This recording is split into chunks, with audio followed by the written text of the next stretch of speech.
Assalamualaikum warahmatullahi wabarakatuh.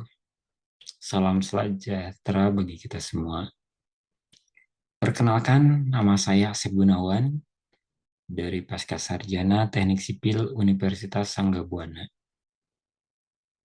Guna memenuhi tugas ujian tengah semester pengembangan prasarana wilayah dan kota dengan dosen pengampu Ibu Andini Rasida Prastiwi Esos, MSI, PhD.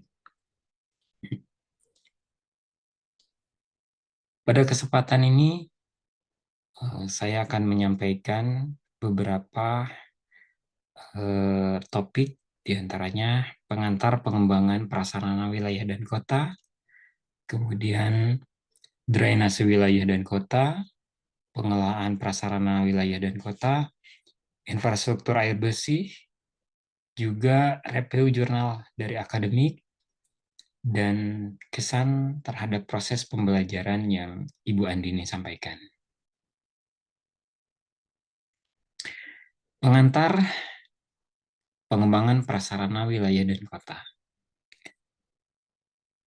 Ini dibagi beberapa poin, diantaranya pemahaman konseptual, terus kemudian refleksi atas relevansi, penguatan nilai partisipatif, kemudian kekritisan terhadap teori, dan yang selanjutnya pembelajaran personal. Pengantar konsep pengembangan prasarana wilayah dan kota yang dikaitkan dengan arah kebijakan nasional dan kondisi ini ketimpangan antar wilayah. Materi yang dibahas dalam teori ini menunjukkan urgensi pengembangan infrastruktur yang tidak berorientasi pada pertumbuhan ekonomi, tetapi juga keseimbangan pembangunan antar wilayah. Saya mendapatkan pemahaman bahwa pengembangan wilayah harus mempertimbangkan beberapa aspek, di antaranya aspek spasial, sosial, ekonomi secara menyeluruh. Penekanan terhadap pentingnya perencanaan tata ruang nasional, provinsi, hingga kabupaten, memberikan gambaran hierarki kebijakan dalam implementasi pembangunan. Selain itu, isu aktual seperti keterbatasan pendanaan dan pembebasan lahan menjadi catatan penting dalam pelaksanaan proyek infrastruktur. Pemahaman konseptual, di mana tulisan ini berhasil menyampaikan bahwa tidak ada satu pendekatan tunggal dalam perencanaan yang dapat diterapkan secara universal. Setiap pendekatan memiliki konteks dan kondisi penerapan masing-masing. Blueprint planning penekanan perencanaan rasional, teknokratis, advokasi muncul sebagai kritik terhadap netralitas perencanaan, sedangkan transaktif planning fokus pada dialog pemberdayaan masyarakat. Yang kedua, refleksi atas relevansi, di mana ketika mencerminkan pada konteks perencanaan di Indonesia yang seringkali diwarnai pendekatan top-down, ini mengundang refleksi bahwa pendekatan partisipatif seperti advokasi dan transaktif semakin relevan, terutama dalam isu-isu pembangunan yang menyangkut masyarakat rentan atau terpinggirkan. Berikutnya penguatan nilai partisipatif, di mana ini memperlihatkan pentingnya integritas pendekatan advokasi dan transaktif sebagai respon terhadap kepentingan informasi dan kekuasaan dalam praktik perencanaan konvensional. Berikutnya, kekritisan terhadap teori, di mana ini lebih kuat jika dilengkapi dengan kritik yang lebih tajam terhadap keterbatasan implementasi masing-masing. Pendekatan dalam konteks nyata, misalnya bagaimana pendekatan takasi planning menghadapi birokrasi yang kaku. Dan berikutnya, pembelajaran personal. Saya merasa bahwa pemahaman akan teori-teori ini tidak hanya penting secara akademisi, tetapi juga praktis dalam dunia nyata. Perencanaan eh, sangat penting untuk bersikap fleksibel dan adaptif, tidak hanya terpaku pada suatu teori. Pendekatan hybrid yang memadukan rasional, teknis, dan empati sosial bisa menjadi solusi yang lebih kontekstual.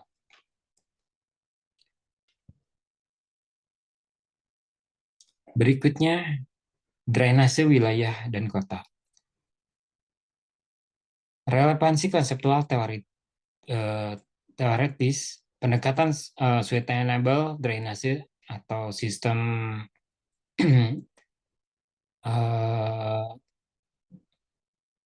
SUDS dan Low Impact Development atau LID sebagai gagasan alternatif terhadap sistem drainase konvensional yang berorientasi pada pembuangan cepat.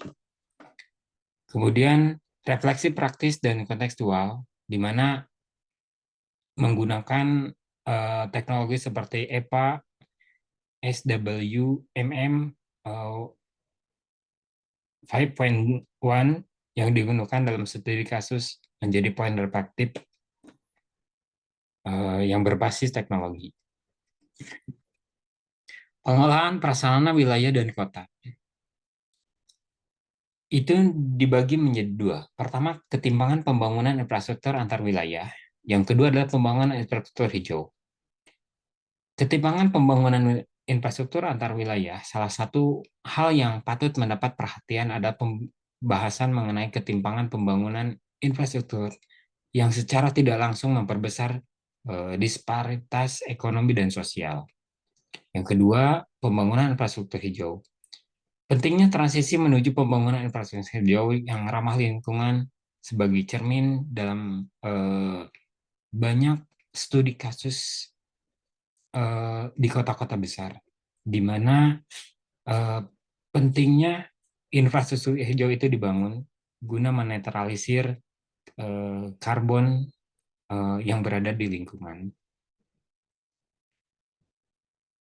Komponen prasarana wilayah dan kota, eh, di mana infrastruktur air bersih harus dibangun dengan penyediaan air bersih atau saluran pembuangan air,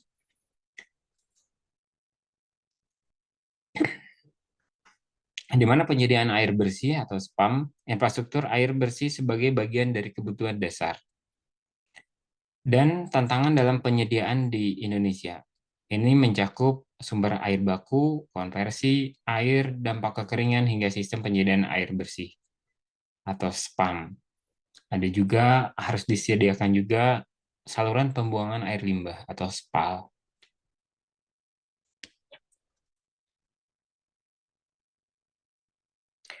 Studi kasus Kota Tanjung Pinang dan Ibu Kota, di mana IKN menampilkan urgensi dalam pembangunan sistem transportasi yang berkelanjutan, modern, dan berbasis teknologi. Pendekatan kolaboratif multi-stakeholder yang disarankan menjadi refleksi penting dalam pembangunan dan tidak bisa hanya mengandalkan pemerintah, tidak mengandalkan pemerintah, tetapi harus melibatkan semua pihak. Pendekatan konversi pengolahan teknologi modern serta partisipasi masyarakat menjadi faktor penting untuk menjamin keberlanjutan. Selain itu, keterkaitan air bersih dan hak asasi manusia dan kualitas hidup masyarakat memperkuat urgensi pembangunan infrastruktur air sebagai prioritas nasional. Selanjutnya, identifikasi penataan sistem drainase berkelanjutan di kawasan Kota Lama Semarang, di mana metode penelitian menggunakan pendekatan kualitatif yang fokus pada pengumpulan data, terus kemudian analisis data secara sistematis untuk pemahaman fenomena, kemudian tujuan pendekatan kualitatif menjawab pertanyaan penelitian melalui prosedur ilmiah dengan pendekatan non-kuantitatif. Ini disampaikan pada jurnal oleh Saudara Yusuf Teknis analisis menggunakan analisis deskripsi berdasarkan referensi dari penelitian dan kajian terdahulu, di mana jenis drainase di kawasan tersebut eh, umum menggunakan drainase tertutup sesuai karakteristik kawasan perkotaan. Terus kemudian terdapat beberapa permasalahan, di antaranya kurang perawatan drainase tertutup seiring dengan peningkatnya pembangunan kawasan. Konsep pengembangan, di mana pengembangan drainase di kawasan Kota Lama Semarang itu menggunakan konsep sistem drainase berkelanjutan yang berwawasan lingkungan dan bertujuan mengurangi genangan air. Kemudian kesan terhadap proses pembelajaran yang Ibu Andini sampaikan di mata kuliah PPWK ini, yang pertama adalah proses pembelajaran pada mata kuliah PPWK ini memberikan pengalaman yang sangat berarti tidak hanya dari sisi akademik, tetapi juga dari sisi kolaborasi, komunikasi antar kelompok, dan pengambilan keputusan dalam kelompok. Kemudian kegiatan presentasi ini menantang kami, tidak hanya memahami isi materi, tetapi juga mampu menyampaikan secara jelas dan argumentatif di hadapan dosen dan kelompok lain. Proses ini melatih kemampuan berpikir kritis, kerjasama tim, dan percaya diri dalam penyampaian hasil kerjasama secara ilmiah. Dan yang ketiga adalah proses kerjasama ini kita dituntut untuk mengeksplorasi data, menyusun argumen, serta bagaimana semua pihak saling melengkapi untuk mencapai pemahaman yang lebih utuh terhadap isu pengembangan prasarana wilayah dan kota. Demikian yang bisa saya sampaikan. Terima kasih. Billahi taufiq wal hidayah. Wassalamualaikum warahmatullahi wabarakatuh.